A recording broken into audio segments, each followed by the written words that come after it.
Hi, I'm Jen. I'm one of the Innovate athletes doing the 8 Weeks to Natural programme. First of all, it's really important to say that I'm not used to doing video at all. I do blog, but that's a writing process and it gives me more time to think. But I thought that I would push myself a little and do some video for the start of this.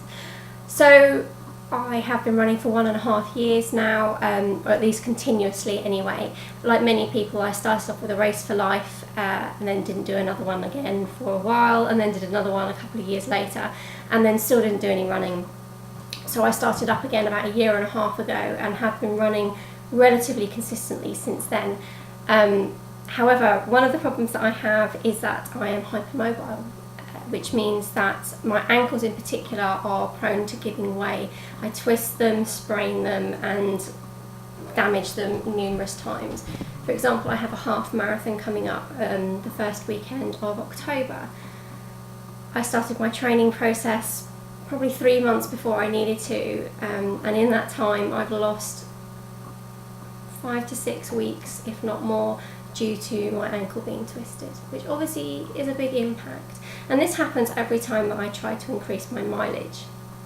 Now, because I'm bloody minded and a bit silly, I've signed up for a marathon in April. I'm going to be doing the Brighton Marathon, and I would very much like to be able to do that without injuring myself in the training process.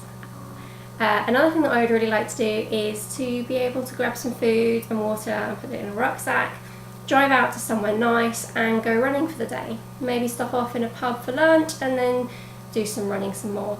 That's not something that I'm able to do at the moment, and every time I try and build up my mileage I injure myself.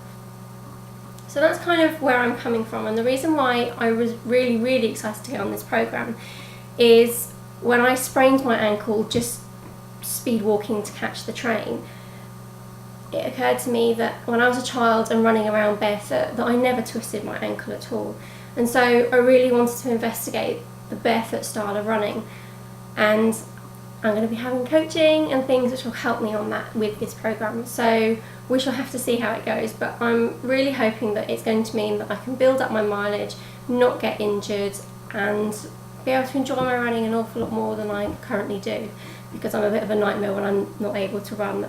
My husband hates it if I'm injured because I start crawling the walls, like most runners really. So the training session was really exciting. First of all, it started off with an assessment with Helen, who's going to be our coach.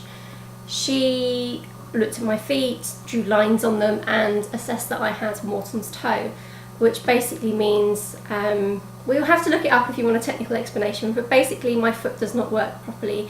The bones on the big toe do not go down in the proper sequence, which basically means I will continue to have biomechanical issues which then trigger all the way up my body just because of that one problem in my foot. I think there were 4 of us who were diagnosed with it in the programme, but Helen can help us to fix that. The other problem that she identified for me was that my calves are ridiculously tight. She tested us for trigger points of pain in our legs. Most people had 1 or 2 or a few. Every single one of the trigger points for me triggered as a pain point. So she's given me massage exercises that I need to do 3 times a day, and she said basically if I don't get that fixed I'm never going to be able to run a marathon. And so that's quite an incentive to do my mini massages on my legs 3 times a day as a minimum.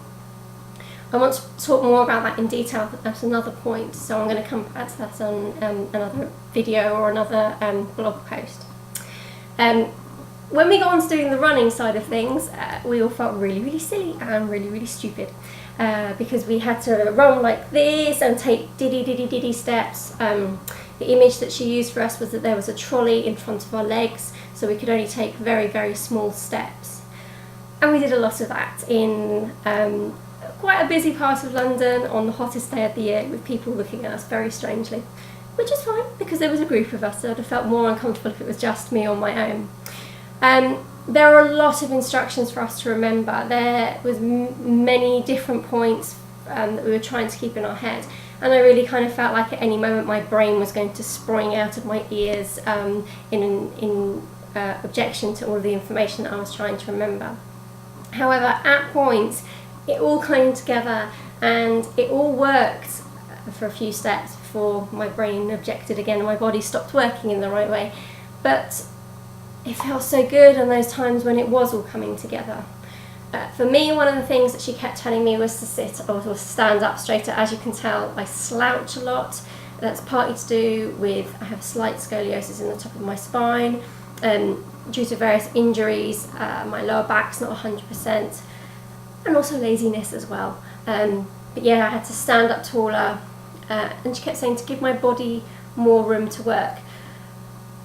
And again, it was one of those things that when I remembered to do it, it did work and it did make a difference.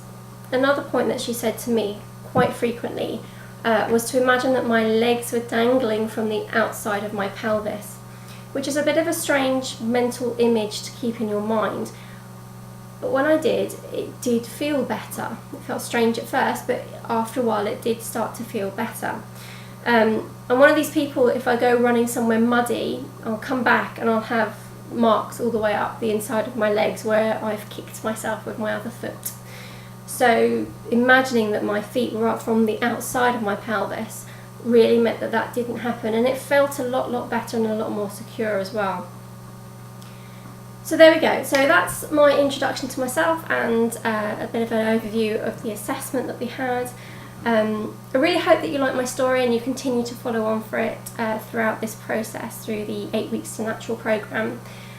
As I said, video is not my strong point, so I'm not sure how many of these I will do, but I will definitely be posting on a fairly regular basis anyway, and I hope that you continue to follow me. Thanks very